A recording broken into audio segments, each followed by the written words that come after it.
Assalomu alaykum qadrli tomoshabinlar, aziz do'stlar. Bugun biz hayotiy muhim va har biringizni bevosita qiziqtiradigan bir mavzuni muhokama qilamiz. Pensiya 5 yoshdan yangi qonun qabul qilindimi degan savol atrofidagi barcha sirlarni ochib beramiz. So'nggi paytlarda internetda va ijtimoiy tarmoqlarda 55 yoshdan pensiyaga chiqish mumkinligi, yangi qonun qabul qilingani haqida juda ko'p mish-mishlar tarqalmoqda. Bu xabarlar ko'pchilikni xursand qilmoqda, ba'zilar esa sarosimaga solib, menga ham bu imkoniyat tegishlimi deya o'ylanmoqda. Men bugun sizga aynan shu savollarga aniq, ishonchli va eng muhimi qonuniy javoblar beraman. Bu ma'lumotlar shunchaki mish-mish emas, balki sizning kelajagingiz, farovonligingiz va huquqlaringizga bevosita daxldor bo'lgan o'ta muhim ma'lumotlardir. Shuning uchun iltimos diqqatingizni jamlang, chunki bugungi video har bir daqiqasigacha qimmatli bo'ladi. Hozirdayoq kanalimizga obuna bo'lishni unutmang va videoga like bosing. Shunda bu muhim ma'lumotlar ko'proq insonlarga yetib boradi. Keling, mavzuni boshlaylik. Muammoning mohiyati ilgari qanday edi va hozir nima o'zgardi? Avvalo, keling, pensiya tizimimizning asosiy qoidalarini eslab olamiz. O'zbekiston Respublikasida umumiy pensiya yoshi ayollar uchun 25 yosh, erkaklar uchun esa 6 yosh etib belgilangan edi. Bu yoshga yetgan va yetarli ish stajiga ega bo'lgan fuqarolar yoshga doir pensiyaga chiqish huquqiga ega bo'lishgan. Ish stajiga kelsak, avvalgi qonunchilikka ko'ra pensiya tayinlash uchun kamida 20 yil ayollar uchun va 25 yil erkaklar uchun umumiy ish staji talab qilingan. Bu pensiyaga chiqishning standart qoidalari edi. Biroq har doim ham shunday bo'lgan emas. Ma'lum toifadagi fuqarolar uchun, masalan, ko'p bolali onalar, sog'lig'iga zararli va og'ir mehnat sharoitlarida ishlaganlar, shuningdek, nogironligi bo'lgan shaxslar uchun imtiyozli pensiya shartlari mavjud edi. Bu imtiyozlar ularga umumiy pensiya yoshidan oldinroq pensiyaga chiqish imkonini bergan. Masalan, ayrim onalar 5 yoshdan oshiq bolasi bo'lsa, ma'lum shartlar bilan an'anaviy 25 yoshdan oldinroq pensiyaga chiqishi mumkin edi. Xavfli ishlarda ishlagan erkaklar ham 6 yoshdan oldin nafaqaga chiqish huquqiga ega bo'lishgan. Xo'sh, hozir nima o'zgardi? So'nggi yillarda pensiya islohotlari doirasida pensiya ta'minoti tizimini yanada adolatli, shaffof va samarali qilish maqsadida bir qator qonun hujjatlariga o'zgartirish va qo'shimchalar kiritildi. Yangi qonun qabul qilindi degan ibora ko'pincha aynan shu islohotlar doirasidagi o'zgarishlarga ishora qiladi. Eng muhim o'zgarishlardan biri shundaki, umumiy pensiya yoshi ayollar uchun 25 yoshdan 26 yosh 6 oyga, erkaklar uchun esa 60 yoshdan 60 yosh 6 oyga o'zgardi va u bosqichma-bosqich oshirilib, ayollar uchun 60 yoshga, erkaklar uchun esa 65 yoshga yetkazilishi belgilandi. Bu uzoq muddatli reja. Lekin sizning 75 yoshda pensiya haqidagi savolingizga javob beradigan bo'lsam, yangi qonun deb atalayotgan o'zgarishlar aslida bu umumiy pensiya yoshini pasaytirmadi, balki aksincha, aynan shu imtiyozli shartlar asosida pensiyaga chiqish imkoniyatlarini yanada aniqlashtirdi va ba'zi jihatlarda kengaytirdi. Ya'ni bu umumiy qoida emas, balki faqatgina muayyan shartlarga javob beradigan fuqarolar uchungina amal qiladigan maxsus tartibdir. Yangi qonunchilik bu imtiyozli shartlarni yanada tartibga soldi va ularni qo'llash mexanizmlarini soddalashtirdi. Shu bilan birga ba'zi talablarni ham kuchaytirdi. Endilikda 55 yoshda pensiyaga chiqish imkoniyati faqatgina maxsus toifadagi fuqarolar uchun saqlanib qolgan va ularning shartlari aniq belgilangan. Keling, bu shartlarni birgalikda batafsil ko'rib chiqamiz. Birinchi asosiy qism, pensiya yoshidagi o'zgarishlar haqida nimalarni bilish kerak? Kimlar xavotir olishi kerak va kimlar xavotir olmasligi kerak? Avvalo shuni tushunib olishimiz kerakki, O'zbekistonda 75 yoshdan pensiyaga chiqish imkoniyati hamma uchun emas. Bu faqatgina qonunchilikda aniq belgilangan bir qator shartlarga javob beradigan fuqarolar uchun amal qiladi. Agarda siz bu shartlarga mos kelmasangiz, umumiy pensiya yoshi qoidalari siz uchun amal qiladi. Shunday ekan, kimlar xavotir olmasligi va kimlar aksincha bu imkoniyatni batafsil o'rganish kerak? Kimlar xavotir olishi kerak? Bu savolga shunday javob beraman. Agar siz 50 yoshga yetgan yoki yaqinlashib qolgan bo'lsangiz, lekin sizda yuqorida aytib o'tganimdek ko'p bolali onalik, og'ir va xavfli ishlarda ishlash yoki nogironlik kabi imtiyozli shartlarning hech biri bo'lmasa, unda siz umumiy pensiya yoshiga qarab pensiyaga chiqasiz. Ya'ni ayollar uchun hozirgi kunda bosqich oshirilayotgan 6 yoshgacha bo'lgan chegara, erkaklar uchun esa 65 yoshgacha bo'lgan chegara siz uchun amal qiladi. Shuningdek, yetarli ish stajiga ega bo'lmaganlar ham xavotir olishi kerak. Chunki imtiyozli pensiya uchun ham ma'lum bir minimal ish staji talab etiladi. Kimlar xavotir olmasligi kerak yoki to'g'rirog'i, kimlar 25 yoshdan pensiyaga chiqish imkoniyatini o'rganishi kerak. Bu fuqarolar ma'lum bir toifaga kiradi. Keling, bu toifalarni aniq misollar bilan ko'rib chiqaylik. Birinchi misol, ko'p bolali onalar. O'zbekiston Respublikasi qonunchiligiga ko'ra 5 va undan ortiq farzandni 8 yoshgacha tarbiyalagan onalar umumiy pensiya yoshidan imtiyozli ravishda pensiyaga chiqish huquqiga ega. Kriteriyalar: 1. 5 va undan ortiq farzandning onasi bo'lishi. 2. Farzandlarning barchasini 8 yoshga to'lguncha tarbiyalagan bo'lishi. Bu shart farzandlarning o'limi, ular vasiylikda bo'lgan hollar, ota-onalik huquqidan mahrum etilgan holatlar kabi istisno vaziyatlarda o'zgarishi mumkin.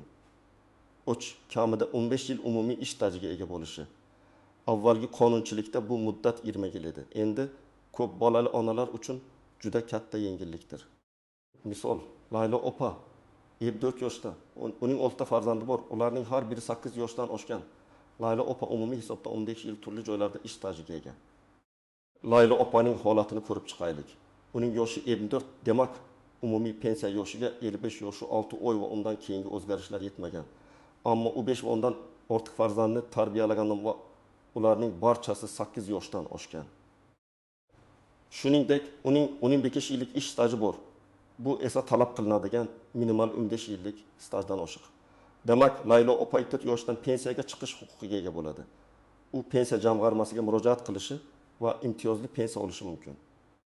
Bu yerda muhim nuans shundaki, agar Laylo opaning 4 farzandi bo'lsa edi, u ushbu imtiyozga ega bo'lmas edi va umumiy tartibda pensiya yoshiga yetishni kutish kerak bo'lar edi. Yoki agar uning 5 farzandi bo'lib, lekin ish staji yil bo'lsa, u ham ushbu imtiyozdan foydalana olmas edi. Chunki minimal 25 yillik staj talab qilinadi. Ikkinchi misol, xavfli va og'ir mehnat sharoitlarida ishlaganlar. Bu toifa fuqarolar uchun pensiya yoshi va ish stajiga nisbatan juda jiddiy imtiyozlar mavjud. Bunday imtiyozlar odatda hukumat tomonidan tasdiqlangan sog'lig'iga zararli va og'ir mehnat sharoitlari ro'yxatiga kiruvchi kasb egalariga beriladi. Kriteriyalar: 1. Hukumat tasdiqlagan ro'yxatga kiruvchi kasb yoki lavozimda ishlagan bo'lishi. 2. Bu kasblarda belgilangan muddat odatda erkaklar uchun kamida 20 yil, odatlar uchun 7 yil 6 oy ishlagan bo'lishi. 2. Umumiy ish staji ham yetarli bo'lishi. Erkaklar uchun kamida 25 yil, ayollar uchun 20 yil. Bu muddatlar ham bosqichma-bosqich o'zgarishi mumkinligini unutmang, lekin xavfli sharoitlar uchun alohida muddatlar belgilanadi. Misol, Akmal aka 55 yoshda. U 12 yil davomida yer osti konlarida konchi bo'lib ishlagan. Bu kasb hukumatning xavfli ishlar ro'yxatiga kiritilgan. Qolgan 12 yil davomida esa oddiy muhandis bo'lib ishlagan. Uning jami ish staji 3 yil. Akmal akaga kelsak, uning yoshi 75. Bu erkaklar uchun umumiy pensiya yoshidan 6 yoshi 6 oy va keyingi o'zgarishlar ancha kichik. Biroq u xavfli mehnat sharoitlarida 12 yil ishlagan, bu esa talab qilinadigan 10 yillik muddatdan oshiq. Uning umumiy ish staji ham 3 yilni tashkil etadi. Bu ham talab qilingan minimal 25 yillik stajdan ortiq. Demak, Akmal aka 75 yoshida imtiyozli pensiyaga chiqish huquqiga ega. Agar Akmal aka xavfli sharoitlarda faqat 5 yil ishlaganda edi, u ushbu imtiyozga ega bo'lmas edi. Chunki minimal 10 yillik talab bajarilmagan bo'lar edi. U umumiy pensiya yoshiga yetishini kutishi kerak bo'lar edi. Bu holatda xavfli ishdagi har bir yil umumiy stajga omadi barobar yoki boshqa koeffitsiyentda hisoblanishi mumkin. Ammo pensiya yoshini pasaytirish uchun xavfli ishdagi minimal muddatni bajarmasa, baribir umumiy pensiya yoshi qoidalari amal qiladi. 3-misol, nogironligi bo'lgan shaxslar. Nogironligi bo'lgan fuqarolar uchun ham ma'lum shartlar asosida umumiy pensiya yoshidan oldinroq pensiyaga chiqish imkoniyati mavjud.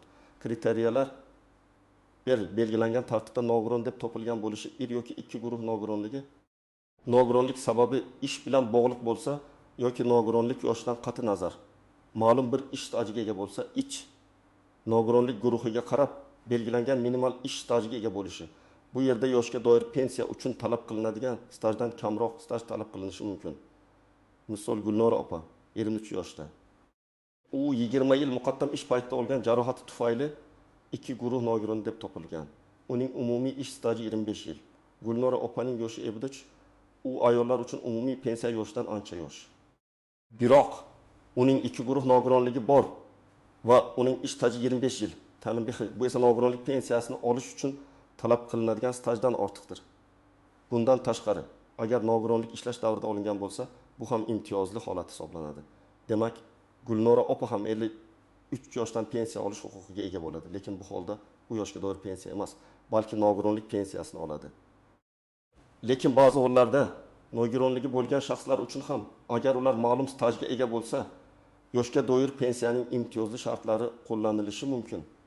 Bu ularga umumiy pensiya yoshidan 5 yil oldinroq pensiyaga chiqish imkonini beradi. Masalan, ilk guruh nogironlar yoki bolalikdan nogironligi bo'lgan shaxslarning onalari ham alohida imtiyozlarga ega. Xulosa qilib aytadigan bo'lsak, 55 yoshda pensiyaga chiqish imkoniyati mavjud, lekin bu faqat yuqorida sanab o'tilgan aniq shartlarga javob beradigan fuqarolar uchungina. Umumiy qoidaga ko'ra pensiya yoshi bosqich-bosqich oshiriladi. Shuning uchun har bir fuqaro o'zining shaxsiy holatini va ish stajini sinchkovlik bilan tekshirishi kerak. Ikkinchi asosiy qism qoidalardagi istisnolar, tuzoqlar va noaniq nuanslar. Yuqorida aytib o'tganimizdek, pensiya tizimi o'ziga xos murakkabliklarga ega. Yangi qonun atrofidagi muhokamalarda e'tibordan chetda qoladigan, juda muhim bo'lgan bir qator istisnolar, tuzoqlar va noaniq nuanslar mavjud. Bularni bilish sizni turli xil muammolardan saqlab qoladi va pensiya jarayonini yanada samarali boshqarishga yordam beradi. Tuzoqlar bilan ish stajini to'g'ri hisoblash bu eng keng tarqalgan xatolardan biridir. Ko'pchilik ish staji deganda shunchaki ishlagan yillar sonini tushunadi. Biroq qonunchilikda ish staji turlari va ularni hisoblash usullari aniq belgilangan. Masalan, harbiy xizmat muddati, oliy o'quv yurtlarida o'qigan davr, bolani parvarishlash ta'tilda bo'lgan davrlar ma'lum shartlar asosida yoki umuman ish stajiga qo'shilmasligi mumkin. Ba'zi ish staji turlari esa imtiyozli hisoblanib, 1 yili 1,5 yilga yoki undan ko'proqqa tenglashtiriladi. Agar siz mehnat daftarchangizdagi yozuvlar yoki e-mehnat tizimidagi ma'lumotlar bilan bog'liq noaniqliklar bo'lsa, bu pensiyaga chiqish vaqtini cho'zib yuborishi yoki hatto imtiyozli pensiya huquqidan mahrum qilishi mumkin. Hujjatlarning yo'qligi yoki noto'g'ri rasmiylashtirilishi. Xavfli va og'ir mehnat sharoitlarida ishlaganlikni tasdiqlovchi arxiv ma'lumotnomalari, tug'ilganlik haqidagi guvohnomalar. Nikoh guvohnomasi familiya o'zgarganlar uchun kabi hujjatlarning yo'qligi yoki ulardagi xatolar pensiya tayinlash jarayonida jiddiy to'siqlarni yuzaga keltiradi. Masalan, konchilikda ishlagan Akmal aka faqatgina konchi deb yozgan mehnat daftarchasi bilan cheklanmasdan, balki o'sha davrdagi ish joyidan aynan qaysi lavozimda va qancha vaqt ishlaganligi, mehnat sharoitlari qanchalik og'ir bo'lganligi haqidagi tasdiqlovchi ma'lumotnomalarni ham taqdim etish shart. Bunday ma'lumotnomalar ko'pincha korxona arxivlarida saqlanadi. Agar korxona tugatilgan bo'lsa, bu hujjatlarni topish juda qiyin bo'lishi mumkin. Noto'g'ri ma'lumotlarga ishonish, ijtimoiy tarmoqlardagi tasdiqlanmagan mish-mishlar yoki tanishlarning noto'g'ri maslahatlari ko'pincha pensiya olish jarayonida xatolarga olib keladi. Har doim pensiya jamg'armasining rasmiy manbalari yoki davlat xizmatlari markazlari mutaxassislari bilan maslahatlashing. 4. Qonunchilikdagi o'zgarishlar. Pensiya qonunchiligi statik emas, u doimiy ravishda o'zgarib turadi. Bugun amal qilgan qoida ertaga o'zgarishi mumkin. Shuning uchun pensiyaga chiqishdan oldin doimo eng so'nggi qonun hujjatlari bilan tanishib chiqish yoki mutaxassislardan maslahat olish muhimdir. Noaniq nuanslar. 1. Ish stajini sotib olish imkoniyati. O'zbekistonda ba'zi hollarda yetishmayotgan ish stajini qoplanadigan summalar evaziga sotib olish imkoniyati mavjud. Ya'ni agar sizda pensiya uchun yetarli ish staji bo'lmasa, lekin boshqa barcha shartlarga javob bersangiz, siz pensiya jamg'armasiga ma'lum miqdorda mablag' to'lash orqali yetishmayotgan ish stajini rasmiylashtirishingiz mumkin. Bu ayniqsa tadbirkorlar, chet elda ishlagan fuqarolar yoki ma'lum sabablarga ko'ra rasmiy ishlamaganlar uchun muhim imkoniyatdir. Bu jarayonning o'ziga xos tartibi va to'lov summalari mavjud bo'lib, ular pensiya jamg'armasida aniqlashtiriladi. 2. Aralash ish staji. Agar siz bir necha yil xavfli sharoitlarda ishlagan bo'lsangiz, so'ngra oddiy kasbda mehnat faoliyatingizni davom ettirsangiz, sizning pensiyangizni hisoblashda aralash ish stajini hisoblash usuli qo'llaniladi. Xavfli ishlardagi har bir yil sizning pensiya miqdoriga boshqacha ta'sir qiladi va imtiyozli pensiya yoshiga chiqish huquqini beradi. Bu jarayon juda murakkab bo'lishi mumkin va pensiya jamg'armasi mutaxassislarining hisob-kitoblarini talab qiladi.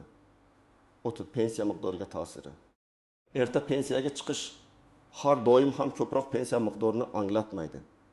Ba'zi hollarda imtiyozli pensiyaga chiqish sizning umumiy ish stajingizni qisqartirishi mumkin. Bu esa pensiya miqdoriga salbiy ta'sir ko'rsatishi mumkin.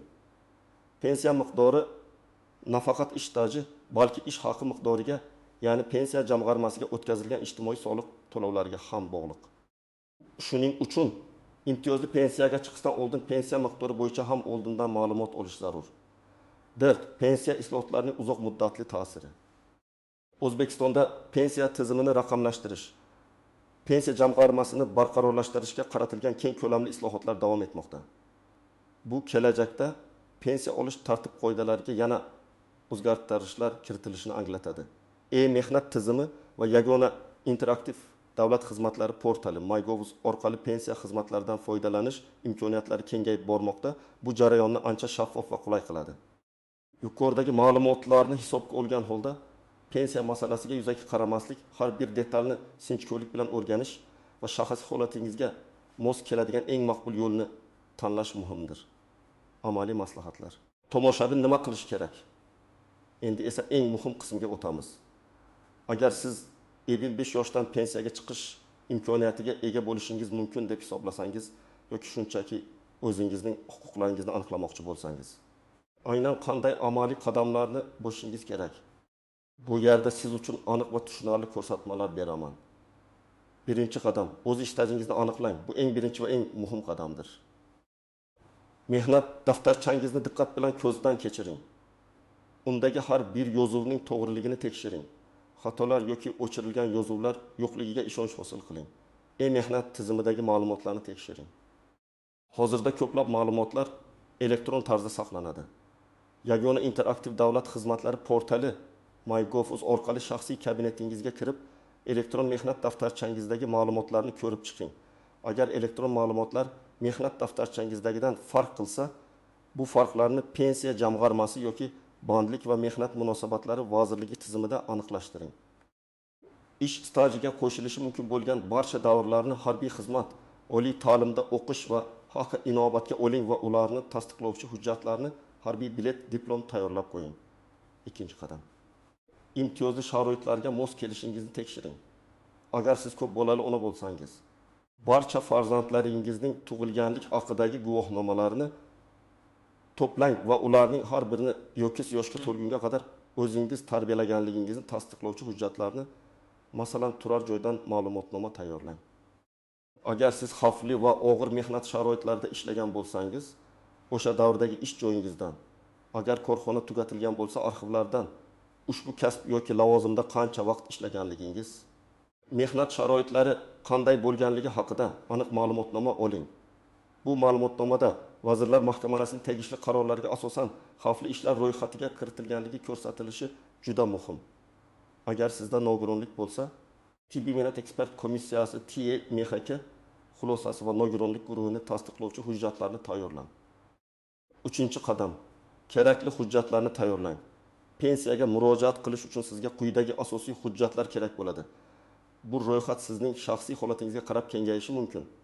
Pasport, asli va nusxasi, mehnat daftarchasi, asli va nusxasi yoki mehnat tizimidan chop etilgan ma'lumotnoma, diplom, o'qish davrini ish stajiga kiritish uchun agar qo'llaniladigan bo'lsa, harbiy bilet, harbiy xizmat davrini kiritish uchun agar qo'llaniladigan bo'lsa, tug'ilganlik haqidagi guvohnomalar, ko'p bolali onalar uchun, barcha farzandlarniki.